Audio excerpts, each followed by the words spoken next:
नमस्कार मंडळी, कसे आहात सर्वजण? आय होप मजेत मस्त असाल. स्नो अँड मम्मा या यूट्यूब चॅनलमध्ये मी सरस्वती तुमचं खूप खूप स्वागत करते. आज आहे रविवार आणि आज आमचा इथला शेवटचा दिवस आहे. आज आम्हाला दुपारनंतर जायचंय. सगळी तयारी झाली, कपडे वगैरे धुवून झालेत, कारण की आमचे जे कपडे ते घेऊन जायचेत ना आम्हाला, म्हणून ते धुवून टाकलेत. आणि आज आहे पौष महिन्यातला तिसरा रविवार. तर मग बायका आल्या होत्या हळदी कुंकाला. मग हळदी कुंकू केलं, चहा वगैरे झाला आणि आदित्य रानूबाईची जी कहाणी होती ती वाचून झालेली आहे. स्नोची आंघोळ वगैरे झाली आणि स्नोला तिकडं झोपवले. पाठीमागं झोळी दिसते ना, तो झोपलाय आणि मी तिकडे त्याला माझ्या आवाजाने तो उठेल म्हणून मी इकडे येऊन बोलते. नंतर आता हा तिसरा रविवार आहे. गेला रविवार तर आमचा विसरूनच गेला होता, कारण की माझी बहीण आली होती आणि मग आम्ही स्वयंपाक वगैरे केला. स्वयंपाक केल्यानंतर जेवायला बसल्यावर राणीला कुणाच तरी फोन आला. मग ते म्हणले की आज उपवास नाही का, तर मग तो उपवास आमचा मोडता राहिला. आणि आज तर आहे इथे आहे, त्यामुळे इथं सगळ्यांना उपवास असतो रविवार, त्याच्यामुळे सगळ्यांच्या लक्षात आहे. राजाची राणी म्हणाली, पिहू नका कापू नका, तुमच्या मुली आमच्या घरी द्या. तो म्हणाला, आमच्या गरीबाच्या मुली तुमच्या घरी कशा द्याल, दाशी कराल, बट्टी कराल, तसं काय करणार नाही. राजाची राणी करू प्रधानाची राणी. आता मी लागते बॅग पॅक करायला. बॅग पॅक करायला असं काही नाही. येताना 2च बॅग आणल्या होत्या, म्हणजे एक कपड्याची बॅग आणि एक लॅपटॉपची बॅग. फक्त स्नोची 4-5 ड्रेस होते, माझ्या 2-3 साड्या होत्या, तेवढंच आहे. पण आता बघू जाताना काय काय घेऊन जायचे. जाताना 2 बॅग होतील, एक कपड्याची तर होईल, लॅपटॉपची आणि अजून एक होईल काही थोडं सामान न्यायचंय. तर बघू आता पटकन पॅकिंग करते. भाऊजी म्हणलेत की 12 वाजेपर्यंत येतो. भाऊजींसोबत आले होते भाऊजी आणि माझी जाऊबाई, ते दोघं आलेले होते. मग तिचं गाव पण इथंच आहे, आमच्या गावाच्या थोडंसं पुढं 10-15 किलोमीटरवर. मग येताना आम्ही सोबतच आलो होतो. मग ते मला सोडलं आणि ते दोघे गेले पुढे. आता जाताना पण आम्ही रिटर्न जाताना सोबतच जाणार आहोत. त्यांनी मेसेज केला की येणार आहे 12 पर्यंत. मग मला म्हणलं उरकून बसा. आता मला उरकायचं, 10 वाजून गेलेलेत. स्नोची झोप पण होईल, तो झोपलाय तोपर्यंत मी उपवास सोडून घेते. सकाळच उपवास सोडणार आहे, कारण की गाडीत पण पुन्हा जायला 4-5 तास लागते आणि जाऊन उपवास सोडायचं म्हणल्यानंतर ते खूप भूक लागते. त्यापेक्षा इथूनच उपवास सोडून जाणार आहे आणि जाताना काहीतरी घेऊन जाणार आहे खायला, कारण की गाडीमध्ये काहीतरी लागतं खायला.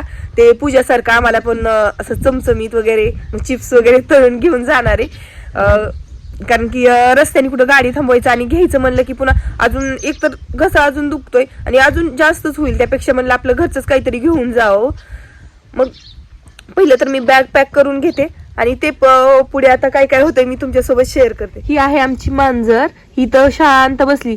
स्नोला खूप आवडते. स्नो तिला पकडायला जातो, पण ती पुढे पळती. ज्यावेळेस पूजा असते ना त्यावेळेस मग मांजर पूजापाशी येऊन बसते आणि मग स्नो त्या मांजरीला खेळतो. पण त्याला हाताला केस वगैरे लागतील म्हणून मी काही त्याला पकडू देत नाहीये. पण त्या दिवसभर आल्या त्या दिवशी तर त्या मांजरीच्याच मागं पळत होता.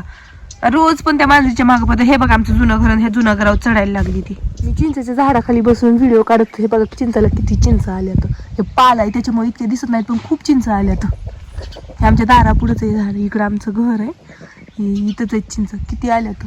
आणि ही चिंच गोड आहे. तिकडे खाली आमची चिंच आहे, पण ती खूप आंबट आहे. ही गोड आहे खायला, पण आता मी काय खाल्ली नाही. लहानपणी खूप खायचो, आता एक पण नाही खाल्ली. पाड लागायला लागलाय, कारण की थोड्या पडत आहेत चिंचा खाली. चिंचेला पाड लागलाय. हे बघा चिंच पिकून खाली पडली. छान आहे. आता खाऊ वाटती, पण थंडी पण वाजती, सर्दी पण झालीये आणि अजून खोकला पण येतो. अजून खाल्ली तर जास्तच होईल, त्यापेक्षा न खाल्लेलीच बरी. आता आम्ही चाललो आमच्या गावी. ते दोघे येताना थोडेसे लेट आले, कारण की ते मध्ये थांबले होते. मला तर मेसेज केला होता निघालोत म्हणून, पण थोडंसं मध्ये थांबल्यामुळे त्यांना थोडासा उशीर झाला. तोपर्यंत मी माझे जेवण वगैरे आवरून घेतलं, बॅग पॅक केली, स्नोला खाऊ घालून त्याचं आवरून घेतलं. आणि मग माझी आत्या आली होती, त्याच्यामुळे आम्ही आवरत बसलेलो, म्हणजे गप्पा मारत बसलेलो.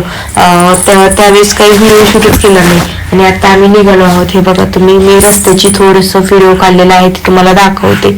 आम्हाला खूप लेट झाला, कारण की नंतर आम्ही येताना आमच्या म्हणजे माझ्या मिस्टरांच्या मामाच्या घरी पण थांबलो होतो. त्याच्यामुळे आम्ही तिथून 4:15 वाजता निघलो. तिथून 4:15ला निघल्यानंतर आम्हाला घरी पोहोचायला 9 वाजले. घरी येताना स्नोने आम्हाला काहीच त्रास दिला नाही. थोडा वेळ माझ्याकडे खेळायचा, थोडा वेळ तिच्याकडे खेळायचा आणि अधूनमधून भाऊजींकडे पण जायचं. त्याच्यामुळे आम्हाला काही एवढं जाणवलंच नाही. आणि थोडा वेळ झोपला पण होता, एक अर्धा तास झोपला असेल. आणि पुन्हा घराच्या जवळ आले होतो तर शांत झोपला. एक 5-6 किलोमीटर जवळ आला की तो झोपूनच गेला. नंतर काय उठलाच नाही तो.